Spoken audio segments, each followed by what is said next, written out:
ہے رمضان میں آتی نماز تراویح، سنو کیا سکھاتی نماز تراویح، سنو کیا سکھاتی نماز تراویح۔ الحمد لله رب العالمين والصلاة والسلام على سيد الأنبياء والمرسلين أما بعد فأعوذ بالله من الشيطان الرجيم بسم الله الرحمن الرحيم الصلاة والسلام عليك يا رسول الله وعلى آلك وأصحابك يا حبيب الله الصلاة والسلام عليك يا نبي الله وعلى آلك وأصحابك یا نور اللہ۔ حضرت امیر المؤمنین خلیفہ ثانی حضرت عمر بن خطاب رضی اللہ تعالی عنہ نے ارشاد فرمایا، ان الدعاء موقوف بین السماء والارض، کہ بے شک دعا آسمان اور زمین کے درمیان میں ٹھہری رہتی ہے۔ کب تک؟ فرمایا حتی تصلی علی نبیک صلی اللہ علیہ وسلم، یہاں تک کہ تو اپنے نبی صلی اللہ علیہ وسلم پر درود بھیجے۔ صلو علی الحبیب صلی اللہ تعالی علی محمد صلی اللہ علیہ وسلم۔ پیارے پیارے اسلامی بھائیوں اور مدنی چینل کے ناظرین، ہم آج پھر آپ کو اپنے سلسلے درس تراویح میں خوش آمدید کہتے ہیں۔ ناظرین، آج ہم بات کریں گے 20ویں سپارے کے بارے میں۔ اس پارے میں اللہ تبارک و تعالیٰ کی قدرت، اللہ تبارک و تعالیٰ کی وحدانیت پر دلائل دیے گئے ہیں۔ سور پھونکے جانے کا ذکر بھی ہے اور ایمان پر ثابت قدم رہنے کی ترغیب بھی دلائی گئی ہے۔ حضرت موسیٰ علیہ نبینا وعلیہ الصلاۃ والسلام اور فرعون کا واقعہ بھی ذکر کیا گیا ہے۔ حضرت موسیٰ علیہ نبینا وعلیہ الصلاۃ والسلام کا جو نکاح حضرت شعیب علیہ السلام کی بیٹی کے ساتھ ہوا، اس کا واقعہ بھی بیان کیا گیا ہے۔ اور حضرت موسیٰ علیہ نبینا وعلیہ الصلاۃ والسلام کو صندوق میں لٹا کر پانی میں جو صندوق بہایا گیا اور وہ فرعون کے محل تک جا پہنچا، اس کا بھی ذکر ہے۔ قارون کا انجام کیا ہوا، اس کا بھی ذکر کیا گیا ہے۔ آخرت کا گھر کون سا گھر ہے اور ایک نیکی کا ثواب کم از کم کتنا ہوگا، اس حوالے سے بھی مضامین آج کے سپارے میں مذکور ہیں۔ اس سپارے کے شروع میں ہی سورہ نمل کا کچھ حصہ ہے، پھر اس کے بعد سورہ قصص ہے اور آخر میں سورہ عنکبوت کا ایک حصہ بھی مذکور ہے۔ اللہ تبارک و تعالیٰ کی قدرت اور وحدانیت کے دلائل اس پارے کے شروع کے اندر ہی موجود ہیں، اور 5 دلائل دیے گئے، جن میں سے ایک دلیل یہ ہے کہ بت پرست بہتر ہے یا وہ بہتر ہے جس نے آسمان و زمینوں کو پیدا کیا، آسمانوں سے بارش برسائی، جس بارش کی وجہ سے خوبصورت اور تر و تازہ باغات لہلہاتے ہوئے ہمیں ملے۔ کیا اللہ تبارک و تعالیٰ کے ساتھ کوئی دوسرا معبود ہو سکتا ہے؟ لیکن پھر بھی فرمایا یہ لوگ اللہ کو چھوڑ کر دوسرے معبودوں کے پیچھے پڑے ہوئے ہیں۔ سب سے پہلی دلیل اس بارے میں بیان کی گئی۔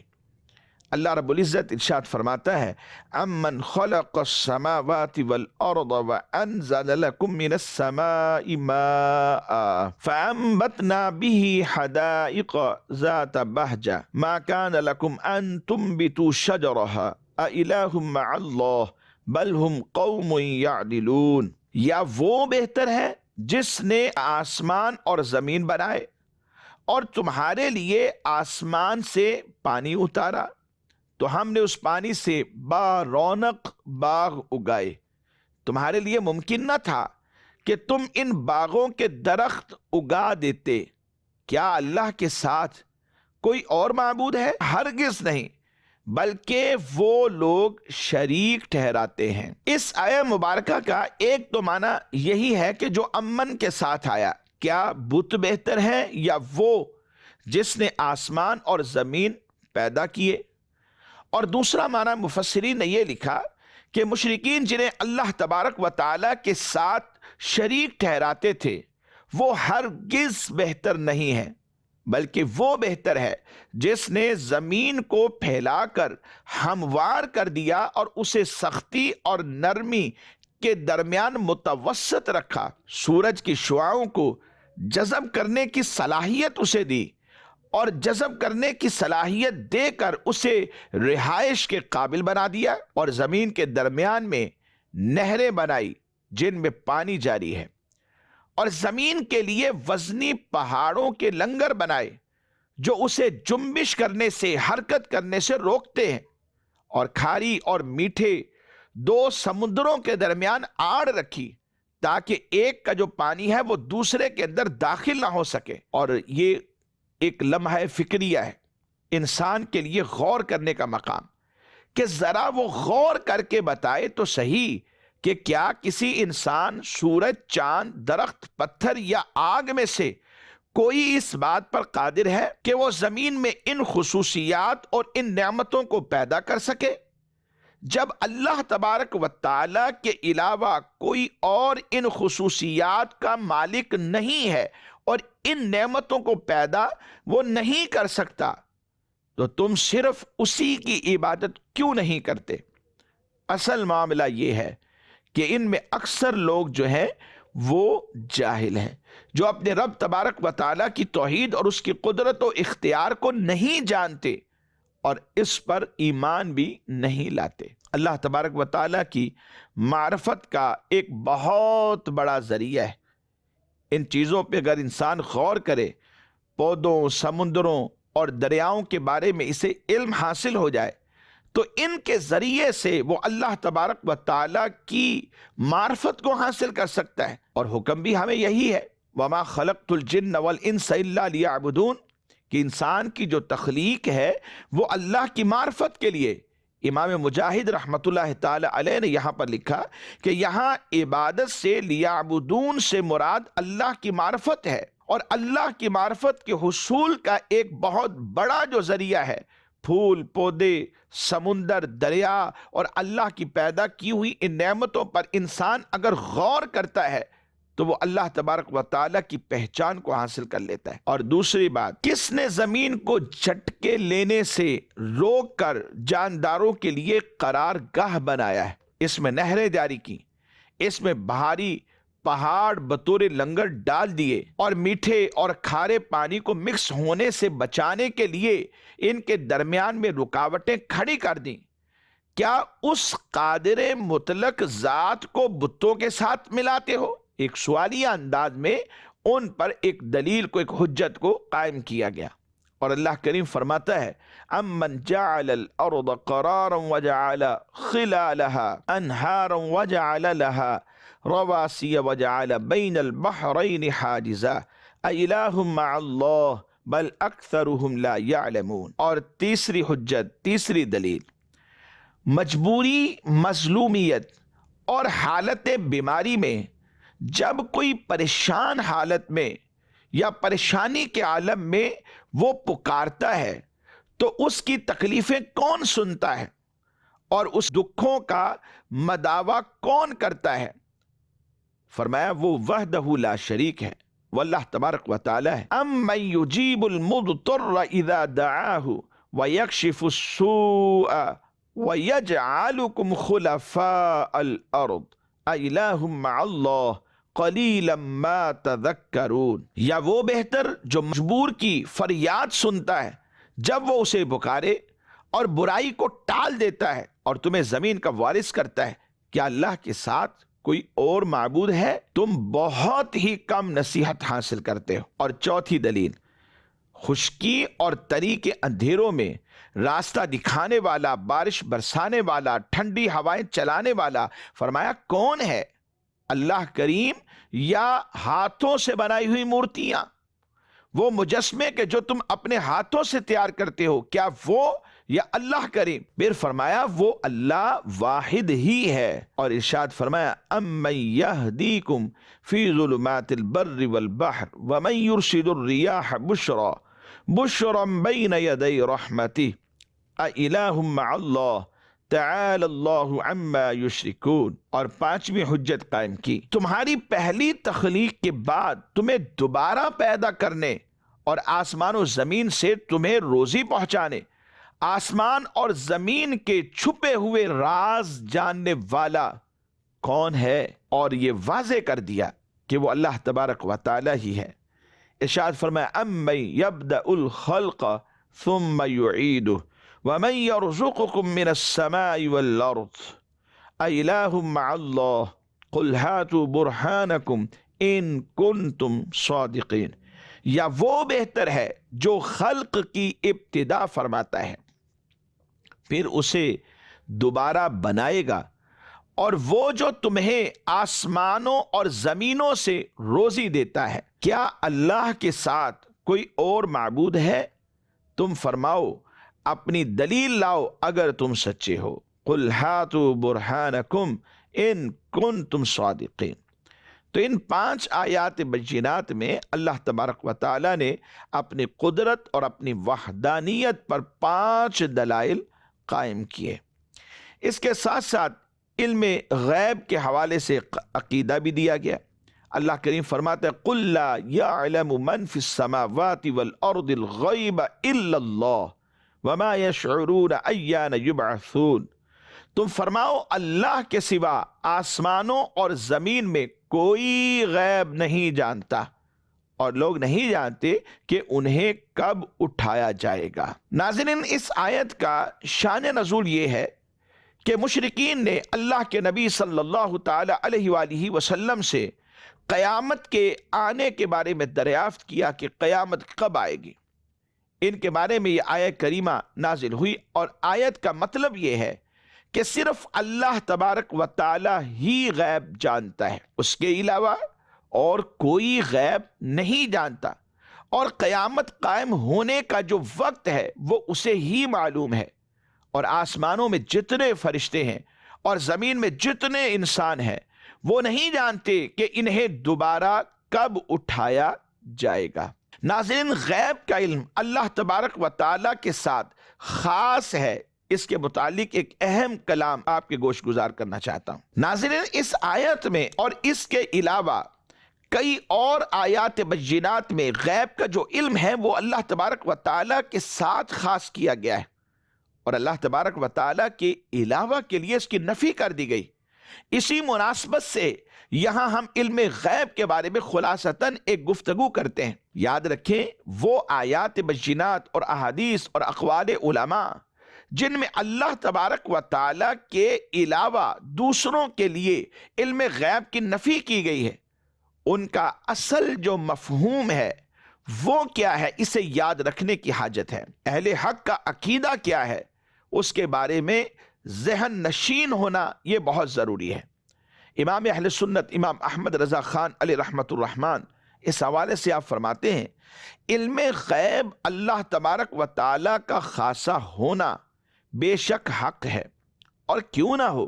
اللہ رب العزت فرماتا ہے قل لا یعلم من فی السماوات والارض الغیب الا اللہ، تم فرما دو کہ آسمانوں اور زمین میں اللہ کے سوا کوئی عالم الغیب نہیں ہے۔ اس سے مراد کیا ہے؟ آپ نے فرمایا اس سے مراد وہی علم ذاتی اور علم محیط ہے، یعنی ہر چیز کا علم ہے کہ وہی اللہ تبارک و تعالیٰ کے لیے ثابت ہے اور اس سے مخصوص ہے۔ علم عطائی کے دوسرے کا دیا ہوا ہو، اور علم غیر محیط کے بعد اشیاء سے مطلع ہو اور بعض سے ناواقف ہو، اللہ تبارک و تعالیٰ کے لیے یہ ہو ہی نہیں سکتا، کیونکہ اللہ تبارک و تعالیٰ کا جو علم ہے وہ علم محیط یعنی ہر چیز کا علم ہے، اور جو علم غیر محیط ہے وہ اللہ تبارک و تعالیٰ کے لیے ہو ہی نہیں سکتا۔ اس سے مخصوص ہونا تو دوسرا درجہ ہے، اور اللہ تبارک و تعالیٰ کی عطا سے علوم غیب غیر محیط کا انبیاء کرام علیہم السلام کو ملنا بھی یہ قطعاً حق ہے، اور کیوں نہ ہو۔ اللہ کریم ارشاد فرماتا ہے، اور اللہ کی یہ شان نہیں کہ عام لوگوں کو تمہیں غیب کا علم دے، ہاں اللہ چن لیتا ہے اپنے رسولوں میں سے جسے چاہے۔ یعنی اپنے رسولوں میں سے جن کو غیب کا علم دینا چاہے انہیں چن لیتا ہے اور غیب کا علم عطا فرماتا ہے.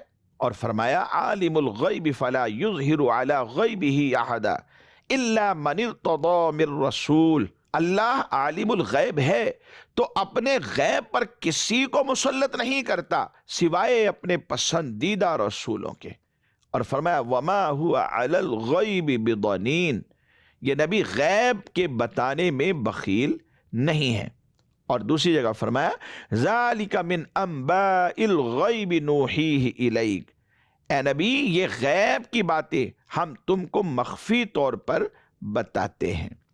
تو مدنی چینل کے ناظرین، اللہ تبارک و تعالیٰ کا جو علم ہے وہ ذاتی ہے، علم محیط ہے.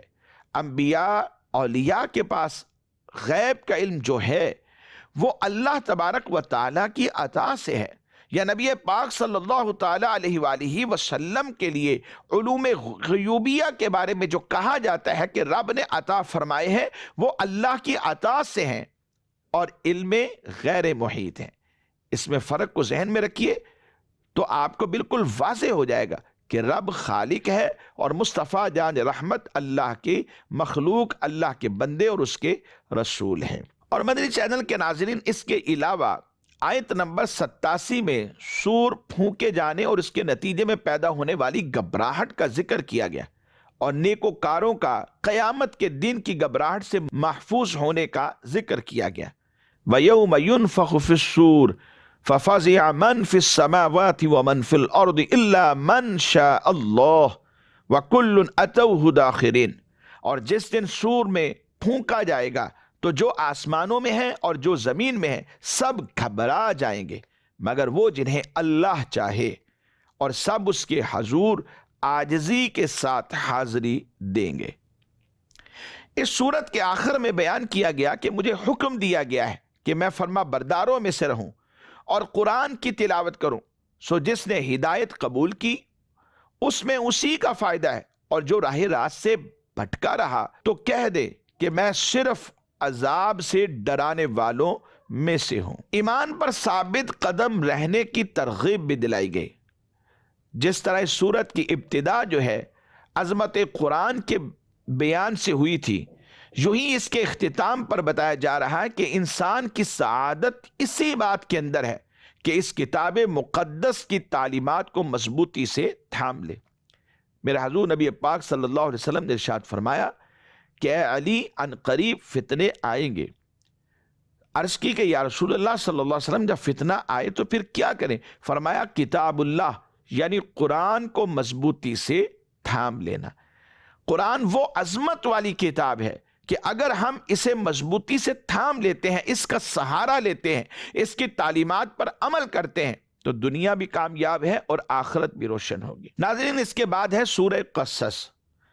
4 آیات بینات کے علاوہ یہ سورت مکی ہے. اس میں 9 رکوع ہیں اور 88 آیات بینات ہیں.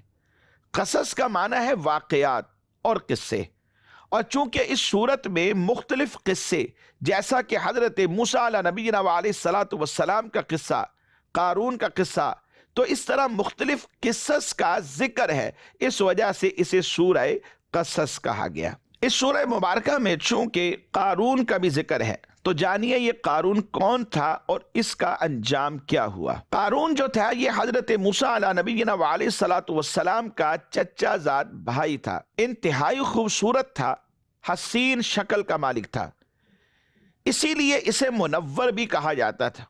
بنی اسرائیل میں توریت کا سب سے اچھا قاری جو تھا وہ یہی قارون تھا. ناداری کے زمانے میں نہایت عاجزی کرنے والا اور با اخلاق تھا. دولت ہاتھ آتے ہی اس کا حال تبدیل ہو گیا اور یہ بھی سامری کی طرح منافق ہو گیا. اس کے بارے میں کہا جاتا ہے کہ فرعون نے اسے بنی اسرائیل کے اوپر حاکم بنایا تھا. اللہ تبارک و تعالیٰ نے اسے اتنے خزانے دیے کہ ان کی چابیاں اٹھانا ایک طاقتور جماعت پر بھاری پڑتا تھا، اور یہ لوگ ان خزانوں کی وزنی چابیاں اٹھا کر تھک جایا کرتے تھے. جب قارون سوار ہو کر نکلتا تو کئی خچر ایسے ہوتے تھے کہ جن کے اوپر اس کے خزانوں کی تجوریوں کی چابیں لا دی جاتی تھی، اتنا خزانہ اس کے پاس تھا۔ جب اس سے بنی اسرائیل کے مومن حضرات نے نصیحت کرتے ہوئے کہا کہ اے قارون، تم اپنے مال کی کثرت پر اتراؤ نہ، بے شک اللہ تبارک و تعالی اترانے والوں کو پسند نہیں کرتا، اور اللہ تبارک و تعالی نے تجھے جو مال دیا ہے اس کے ذریعے تو اللہ تبارک و تعالی کی نعمتوں کا شکر ادا کر کے اور اس مال کو اس کی راہ میں خرچ کر کے آخرت کے گھر کو طلب کر، اور دنیا سے اپنا حصہ نہ بھول، بلکہ دنیا میں آخرت کے لیے عمل کر تاکہ تو عذاب سے نجات پائے، کہ دنیا دار العمل ہے اور آخرت اس کی جزا ہے۔ آج جو کیا ہے کل وہ انسان بھر لے گا۔ ہمارے لیے بھی یہی حکم ہے، آج جو ہم کریں گے، نیک عمل ہے برے عمل ہے، کل وہ مل جائیں گے، نیک ہیں تو جزا ملے گی، اور اگر برے ہیں تو سزا کی حقدار بن جائیں گے۔ دنیا میں انسان کا حقیقی حصہ یہ ہے کہ وہ صدقہ کرے، صلہ رحمی کرے، اور ان نیک اعمال کے ذریعے سے آخرت کے لیے عمل کرے، اور اللہ تبارک و تعالیٰ کے بندوں کے ساتھ وہ احسان کا رویہ رکھے، جیسے اللہ تبارک و تعالیٰ نے بندوں پر احسان کیا ہے۔ یعنی قارون پر جس طرح احسان رب نے کیا، اسے مال و دولت بخشی ہے، تو اسے بھی چاہیے کہ اللہ کے بندوں کے ساتھ احسان کرے اور گناہوں کا ارتکاب کر کے اللہ کو ناراض نہ کرے، ظلم کر کے، بغاوت کر کے، سرکشی کر کے، زمین میں فساد پیدا کر کے اللہ کو ناراض نہ کرے۔ اور اسے کہا گیا کہ زمین میں فساد نہ کرو، بے شک اللہ رب العزت فسادیوں کو پسند نہیں فرماتا۔ اور یہ جو اس سے کہا گیا تھا کہ تو خوش نہ ہو، خوش نہ ہونے کا مطلب یعنی اتراؤ نہ، شیخی نہ کرو، فخر نہ کرو، تکبر نہ کرو، اس تکبر سے منع کیا جا رہا ہے، ورنہ خوشی کرنا کوئی جرم نہیں ہے۔ اللہ کا فضل ملے، اس کی رحمت ملے تو خوشی کرنے کا حکم دیا گیا ہے، لیکن جو اترانا ہے، شیخیاں مارنا ہے، دوسروں کے اوپر اپنی دھاک بندھانے کے لیے فخر و تکبر کا سہارا لینا ہے، اس سے منع کیا جا رہا ہے۔ قرآن میں اللہ نے فرمایا ان قارون کان من قوم موسیٰ فبغى علیہم وآتیناہ من الکنوز ما ان مفاتحہ لتنوء بالعصبة اولی القوة اذ قال له قومه لا تفرح ان اللہ لا يحب الفرحین وابتغ فیما آتاک اللہ الدار الآخرة ولا تنس نصیبک من الدنیا وَأَحْسِن كَمَا أَحْسَنَ اللَّهُ إِلَيْكَ وَلَا تَبْغِ الْفَسَادَ فِي الْأَرْضِ إِنَّ اللَّهَ لَا يُحِبُّ الْمُفْسِدِينَ۔ فرمایا بے شک قارون موسیٰ کی قوم سے تھا، پھر اس نے قوم پر زیادتی کی، اور ہم نے اس کو اتنے خزانے دیے جن کی کنجیاں اٹھانا ایک طاقتور جماعت پر بھاری تھی۔ جب اس سے اس کی قوم نے کہا اتراؤ نہیں، بے شک اللہ اترانے والوں کو پسند نہیں کرتا، اور جو مال تجھے اللہ نے دیا ہے اس کے ذریعے آخرت کا گھر طلب کر اور دنیا سے اپنا حصہ نہ بھول۔ یعنی اے قارون، تو اپنی صحت، قوت، جوانی اور دولت کو نہ بھول، بلکہ تجھے ان کے ساتھ آخرت طلب کرنی چاہیے، انہیں ذریعہ بنا لینا چاہیے تاکہ آخرت بہتر ہو جائے، اور احسان کر جیسے اللہ نے تجھ پر احسان کیا، اور زمین میں فساد نہ کر، بے شک اللہ فسادیوں کو پسند نہیں کرتا۔ قارون ان نصیحتوں کے باوجود تکبر میں ہی مبتلا رہا، ہلاک ہو گیا، اور اللہ تبارک و تعالی نے اسے اور اس کے خزانوں کو زمین میں دنسا دیا، جس کا ذکر اسی پارے میں کیا گیا فَخَسَفْنَا بِهِ وَبِدَارِهِ الْأَرْضِ فَمَا كَانَ لَهُ مِنْ فِئَةٍ يَنْصُرُونَهُ مِنْ دُونِ اللَّهِ وَمَا كَانَ مِنَ الْمُنْتَصِرِينَ۔ تو ہم نے اسے اور اس کے گھر کو زمین میں دھنسا دیا، تو اس کے پاس کوئی جماعت نہ تھی جو اللہ کے مقابلے میں اس کی مدد کرتی، اور نہ وہ خود اپنی مدد کر سکا۔ مدنی چینل کے ناظرین، اس میں ہمارے لیے اصلاح کے بہت سارے مدنی پھول ہیں۔ اترانا نہیں چاہیے، اللہ کی خفیہ تدبیر سے ڈرتے رہنا چاہیے۔ اللہ نے احسان کیا، مختلف نعمتوں سے نوازا، مخلوق خدا پر بھی احسان کرنا چاہیے، اسے جتلانا نہیں چاہیے۔ فساد کر کے فسادیوں میں داخل ہو کر جہنم کے حقدار نہیں بننا چاہیے، بلکہ لوگوں کے ساتھ ایک اچھا سلوک رکھنا چاہیے، اس انداز میں کہ ہمارے ہاتھ اور ہماری زبان سے دوسرے مسلمان سلامت رہیں۔ یاد رکھیں آخرت کا جو گھر ہے وہی بہترین گھر ہے، اور ایک نیکی کا ثواب کم از کم 10 گنا زیادہ ملے گا، اور جس کو رب چاہے اس سے بھی بڑھا دے۔ فرمایا من جاء بالحسنۃ فلہ خیر منہا ومن جاء بالسیئۃ فلا یجزی الذین عملوا السیئات الا ما كانوا یعملون۔ جو نیکی لائے گا اس کے لیے اس سے بہتر بدلہ ہے، اور جو برائی لائے تو برا کام کرنے والوں کو اتنا ہی بدلہ دیا جائے گا جتنا وہ کرتے تھے۔ مدنی چینل کے ناظرین، اس کے بعد ہے سورہ عنکبوت۔ اس میں 7 رکوع ہیں، 69 آیات بینات ہیں۔ سورہ عنکبوت یہ مکہ مکرمہ میں نازل ہوئی۔ عربی میں مکڑی کو عنکبوت کہتے ہیں، اور چونکہ اس کی آیت نمبر 41 میں اللہ تبارک و تعالیٰ نے شرک کے بطلان پر عنکبوت یعنی مکڑی کی مثال دے کر نصیحت کی ہے، اس مناسبت سے اس سورہ مبارکہ کا نام سورہ عنکبوت رکھا گیا۔ ناظرین، ہمارے آج کا جو سلسلے کا وقت ہے وہ اختتام کو پہنچا۔ ہم آپ سے اجازت چاہتے ہیں، دعا گو ہیں جو کچھ سنا ہے اسے یاد رکھ کر عمل کرنے کی بھی اللہ کریم توفیق نصیب فرمائے۔ آمین بجاہ النبی الامین صلی اللہ تعالی علیہ وآلہ وصحبہ وبارک وسلم۔ ہے رمضان میں آتی نماز تراویح، سنو کیا سکھاتی نماز تراویح، سنو کیا سکھاتی نماز تراویح۔